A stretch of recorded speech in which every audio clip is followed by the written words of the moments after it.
人生唔係話叻嗰個就成功噶啦，選擇嗰個會成功。如果你個選擇好呢，你就會贏咗好大決噶啦。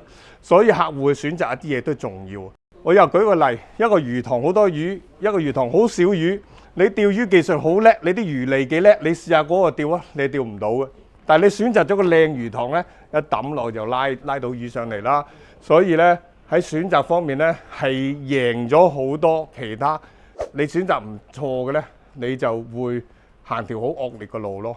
不過補充一句，任何嘅選擇都會有遺憾嘅。好似我選擇咗呢一行，咁有自己嘅遺憾，亦都係我選擇去教書，有教書嘅遺憾，即係好多咁嘅其他好多嘢咯。千祈唔好諗住好完美。你如果要完美呢，你永遠冇行到第一步嘅。咁你咧應該要努力去大膽做咗第一步先。做完第一步呢，就將佢慢慢優化。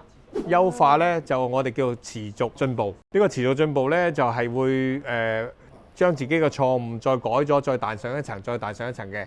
其實我哋公司呢，最初我一人公司嚟嘅啫，乜都係我噶啦。